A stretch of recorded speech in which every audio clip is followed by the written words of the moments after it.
ഇച്ഛാശക്തിയുടെ ആൾരൂപം മുഖ്യമന്ത്രി പിണറായി വിജയന് ഇന്ന് 80-ാം പിറന്നാൾ. പ്രിയ മുഖ്യമന്ത്രിക്ക് പിറന്നാൾ ആശംസകൾ നേരുന്നു. പിണറായി എന്ന നാടെന്നാൽ പിണറായി വിജയനാണ്. കണ്ണൂരിലെ ഈ ഗ്രാമത്തിന് ലോകമറിയുന്ന മേൽവിലാസമുണ്ടാക്കിയത് വിജയൻ എന്ന പിണറായിക്കാരനാണ്. ഇടക്കടവ് മുണ്ടയിൽ വീട്ടിൽ കോരന്റെയും കല്യാണിയമ്മയുടെയും ഇളയ മകൻ. പിണറായി എന്ന ഗ്രാമത്തിൽ പിച്ചവെച്ച് വളർന്ന് ഒടുവിൽ ആ നാടിന്റെ മുഖമായി മാറിയ ഒരാൾ. തന്റെ പ്രവൃത്തി കൊണ്ട് ലോകരുടെ മുന്നിൽ ജന്മനാടിന് അടയാളമുണ്ടാക്കി കൊടുത്ത ഒരു നേതാവ്.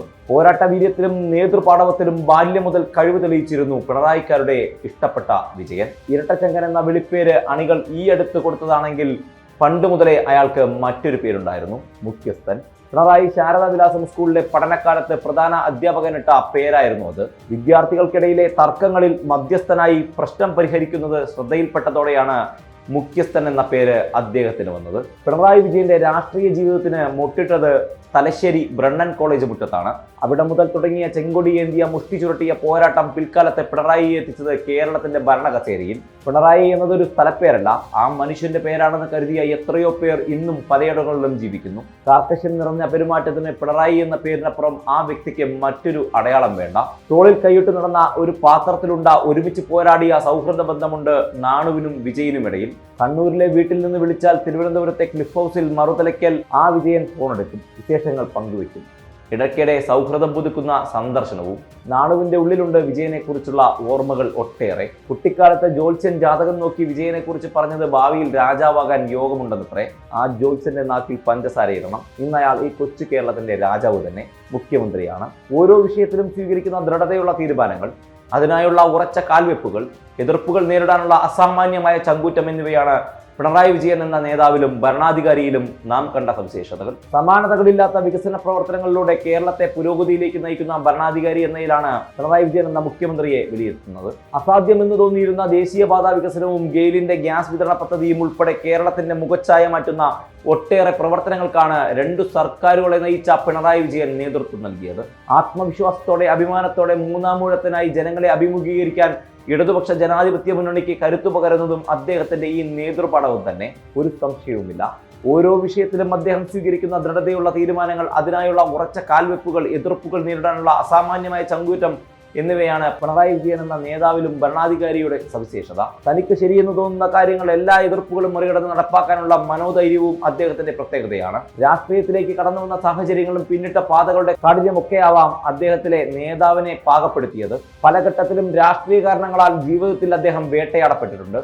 അപ്പോഴെല്ലാം അചഞ്ചലമായ മനസ്സോടെയാണ് അദ്ദേഹം കാര്യങ്ങളെ സമീപിച്ചത്. തെറ്റൊന്നും ചെയ്തിട്ടില്ലെന്ന സ്വന്തം ബോധ്യത്തിൽ നിന്നാണ് ഈ മനോധൈര്യം അദ്ദേഹം സ്വാംശീകരിച്ചതും. വിവാദങ്ങളെ നിർഭയം നേരിടുന്നതിലും പിണറായി വിജയൻ എന്ന മനുഷ്യന്റെ ഒരു മനോധൈര്യമാണ് തെളിഞ്ഞു കാണുന്നത്. പഴഞ്ചൻ ആശയങ്ങളിൽ പിടിച്ചു തൂങ്ങാതെ പുതിയ കാലത്തിനനുസരിച്ച് ചിന്തിക്കാനും പ്രവർത്തിക്കാനും മുന്നിട്ടിറങ്ങുന്ന ഭരണാധികാരിയാണ് അദ്ദേഹം. സ്വന്തം പാർട്ടിക്കകത്ത് അത് അവതരിപ്പിച്ച് നടപ്പാക്കാനുള്ള അംഗീകാരം നേടുന്നുവെന്നതാണ് അദ്ദേഹത്തിന്റെ വിജയവും. രാഷ്ട്രീയ എതിരാളികൾ മുഖ്യമന്ത്രിയുടെ നിലപാട് സ്വേച്ഛാധിപത്യപരമെന്ന് വിമർശിക്കുമ്പോൾ അവർ മനസ്സിലാക്കാതെ പോകുന്നതും ഇക്കാര്യമാണ്. ഇപ്പോൾ നടപ്പാക്കുന്ന നയപരിപാടികളുടെയും വികസന പ്രവർത്തനങ്ങളുടെയും എല്ലാം ഗുണഭോക്താവ് താനല്ല, ഈ നാടും വരും തലമുറകളാണെന്ന ചിന്തയാണ് അദ്ദേഹത്തെ നയിക്കുന്നത്. ഒരു ജനനേതാവ് എന്ന നിലയിൽ ഏറ്റവും ആവശ്യമുള്ളതും ഒരു സ്വയം ബോധ്യമാണ്. മുൻ സർക്കാരുകൾ മടിച്ചു നിന്നതോ പാതി മനസ്സോടെ സമീപിച്ചതോ ആയ പല പദ്ധതികളും യാഥാർത്ഥ്യമാക്കുന്നതിൽ പിണറായി വിജയൻ എന്ന മുഖ്യമന്ത്രി കാണിച്ചത് ആ ബോധ്യം നൽകിയ ഇച്ഛാശക്തിയാണ്.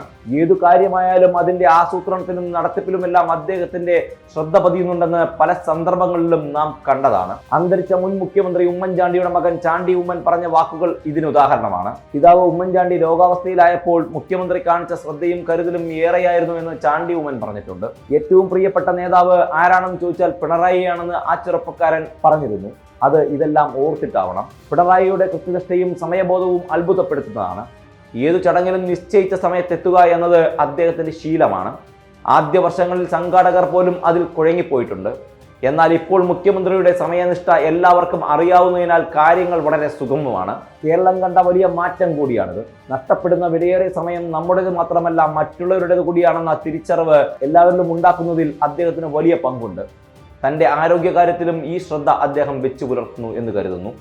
കൃത്യമായ വ്യായാമവും ആഹാരക്രമവുമെല്ലാം അതിൻ്റെ ഭാഗമായിരിക്കാം. പ്രതിസന്ധികളുടെ പടവെട്ടിയവനാണ് പിണറായി വിജയൻ എന്ന നേതാവും ഭരണാധികാരിയും. അങ്ങനെയാണ് അദ്ദേഹം രൂപപ്പെട്ടത്. ഇപ്പോൾ പലരും അദ്ദേഹത്തെ അനുകരിക്കാൻ ശ്രമിക്കുന്നത് കാണാറുണ്ട്. എന്നാൽ കേവലമായ അനുകരണം കൊണ്ട് വിജയിക്കില്ലെന്ന് ഓർക്കുക. കാരണം അവരൊന്നും അറിയാത്ത, ആർക്കും അനുകരിക്കാനാകാത്ത കുറെ സവിശേഷതകൾ പിണറായി വിജയൻ എന്ന നേതാവിനുണ്ട്. അത് അദ്ദേഹത്തിന്റെ സ്വഭാവത്തിൽ അന്തർലീനമായ കാര്യങ്ങളാണ്. അതിനാൽ അവ പിന്തുടരുക പ്രയാസവുമാണ്. അതുകൊണ്ട് തന്നെയാണ് പിണറായിയെ ആർക്കും അനുകരിക്കാനാവില്ലെന്ന് പറയുന്നതും. 80ാം പിറന്നാൾ ദിനത്തിൽ കേരളത്തിന്റെ മുഖ്യമന്ത്രിക്ക് ആശംസകൾ നേരുന്നു. നേഷൻ ന്യൂസ് ലൈവിന്റെ എല്ലാവിധ ആശംസകളും നേർന്നുകൊണ്ട് നിർത്തുന്നു. നന്ദി.